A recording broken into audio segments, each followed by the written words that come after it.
So we've all heard that blood is thicker than water. But what's thicker than blood?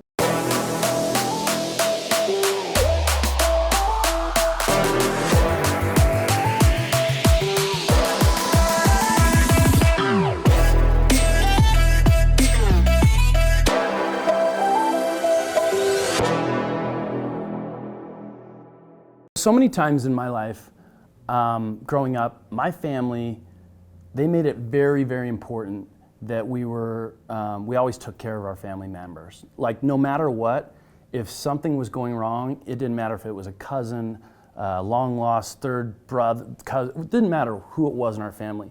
We always would drop everything, almost like in a panic mode, to go help them out. Like my mom, my dad, even at times when they were like completely broke, literally couldn't pay our bills, had not a dime to their name, something would come up and they'd figure out a way to help out this family member that they maybe even didn't even talk to very often. I've seen my mom literally give away her car, the only car that she drove, that she had, to be able to get back and forth to work. She'd give it away because somebody in church said that they couldn't pay their bills and were gonna lose their job if they didn't have a car. And she didn't even think enough to like take care of her own self, but give it away. And she did this out of charity, and she did this out of love, and it's who she is. She's an amazing woman.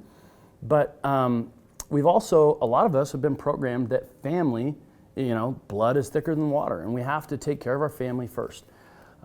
I want to talk a little bit about that and challenge that in some ways, because I have a very tight-knit family, but I also have, my parents come from such crazy backgrounds. Like, neither of my parents, I think, made it past the 7th or 8th grade. My mom lost her dad when she was 6 years old, and she was raised by a single mom with 6 siblings, very, very poor, like literally dirt floors. My dad, same kind of situation. He actually had, I think, 7 moms growing up, went to 13 different elementary schools, moved all the time. So really had no stability in his life. They come from what I would say very unstable family backgrounds, yet they still have like a very heightened sense of loyalty toward their family. And this is something that I just kind of grew up with. I always thought that way. And until I met my wife and started kind of exploring some of those thought processes, I never really asked myself the question as to like, why do I just automatically give family like free passes with everything? And there wasn't really any good answers to that. And so one of the things that I've given a lot of thought to over the last few years is that we have this life and we have relationships. We have people in our lives. And some of the people in my life on an everyday basis that are impactful and influential in my life are not members of my family. These are relationships that I've created that are friends, close friends, employees, business partners, investors, all sorts of different relationships, in-laws. And for me now, what I've been asking myself is, why would I prioritize or put any level of loyalty on, say, a blood family member over somebody that gives or makes more deposits or invests more in my life, me, my children, my wife, our life, than some of these other family members? And what it came down to was, the answer was, well, I do it because that's what I was taught. I do it because that's what I was told. And quite frankly, I have some friends that they don't have real relationships with their families. Their families are their friends. Their friends have become their family. And at first I was a little bit, I remember like meeting people like that and thinking it was kind of sad because they didn't have these close relationships with their family. But in some of those scenarios, they are sad. In some of them, though, it was just totally purposeful. These people recognized that their life is short, they have limited opportunity and limited deep relationships, and that they want to invest in the people that are investing in them, that they want to support the people that are supporting them. And so it made me really deconstruct my thought process and my loyalty toward blood and start asking myself, do I want to invest in people that don't invest in me, that are just takers, that are just only taking and never making deposits? And the answer is no. The answer to me, and some will say it's cold-hearted, and I know my family, when they watch this, they'll think that, it's just Aaron being shallow and whatever else, but this is my truth. And what I've learned is that we don't get to pick our family members, but we do get to pick our friends. And I heard a quote a long time ago when I was younger that said, you should never judge a person on their family. They didn't choose them. But you should judge them based on the company they keep and their friends, because they do choose those people every single day.